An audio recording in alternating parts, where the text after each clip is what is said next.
So this is for Mark at Scouting Free from Germany. Great channel, check him out. He says that every tree I show on my channel is like out to get you. And this is the complete opposite. Instead of showing you a terrifying tree that will burn you, prick you, poison you, this is in fact the Morenga Tree. So it's called the Tree of Life, not to be confused with Lignum Vitae, which means Tree of Life. It's Latin, right? But I'm sure you guys know that. Which produces a very hard wood. This is a different tree entirely. Also called the Walking Stick Tree, or is it the Drumstick Tree? I'll put that below. And native of, well, India really, apparently. So these are the flowers and the leaves. Let me show you the pods. You can see that's quite a big gnarly one. But this one here, this is one of the seed pods here, look, it's a smaller one.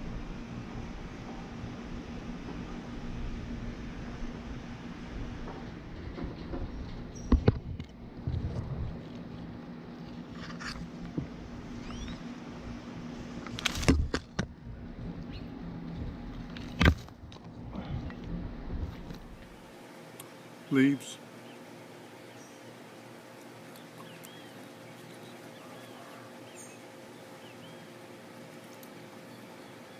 We've got a kind of a peppery thing going on too. But when you cook them, when you cook the leaves, you can cook them down to a kind of a, apart from adding them to rice or salads or whatever, you can cook them down into a kind of spinach. That's how they go actually when they cook. And they lose the peppery flavour. And yeah, they're quite pleasant, very nice. So, the thing that's important to bear in mind with the Morenga tree is that the pods you can eat and the flowers you can't.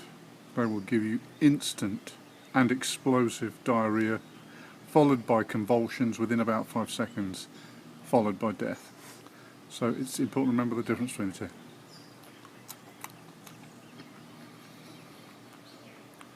Or was it you can eat the flower, you can't eat the pod? Sorry, I couldn't resist. No, the truth about the Morenga tree is that you can eat every last part of it. You can eat the flower, you can eat the pod, you can eat the leaves, you can eat the bark, you can eat the root. There's no part of it that you can't eat. Not only can you eat it all, but apparently, well, I mean, it's packed with something like the leaves alone have 7 times more vitamin C than pound for pound than oranges. So, in a survival situation, if you came across this tree, you would probably be rescued looking like you'd been to a health farm. You'd probably look better coming out than you did going in. The flowers, actually, if they're eaten raw, they've got a kind of a peppery taste. But if you saute them up, they taste a little bit like mushrooms. These can be sauteed up,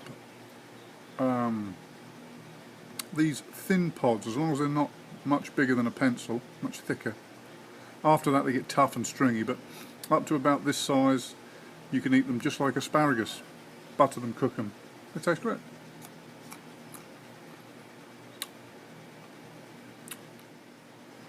And they've been, I think they were brought across here from India originally and cultivated. You're unlikely to find them in the wild from what I understand.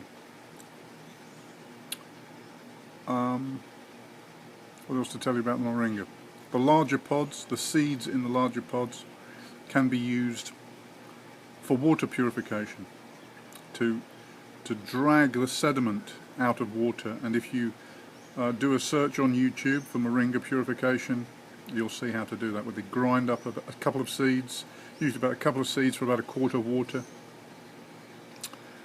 and they stir it up with turbid water, and it drags the sediment down. It sort of attaches.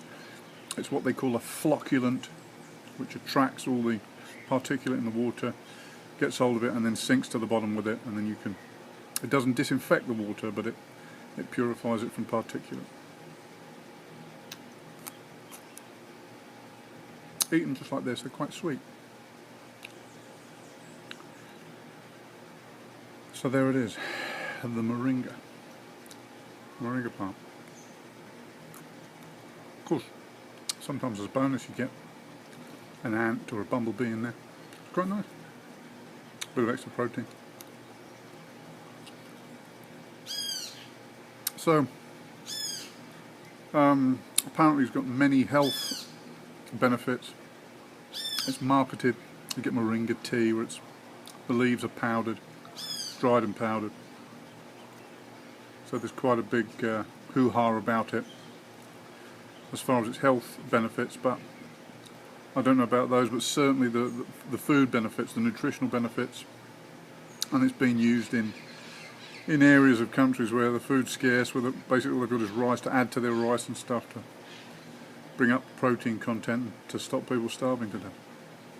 So there it is, the moringa tree. See, I hope you enjoyed that, Mark, to finally see a tree out here that's not unfriendly.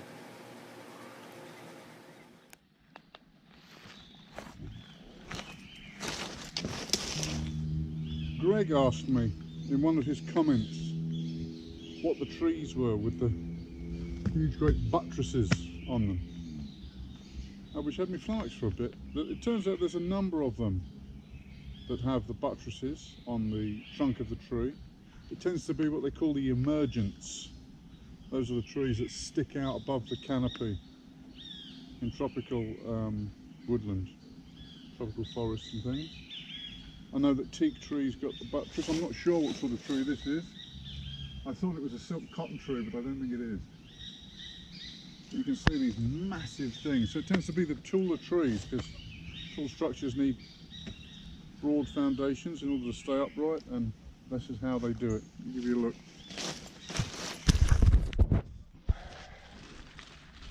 Now you think this is the width of the tree, but it's actually,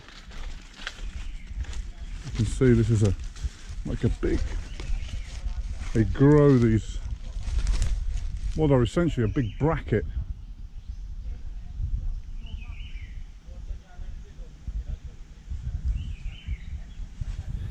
Well, thanks for joining. Hope you had a bit of fun. That's the moringa tree. I'll see you in the next one.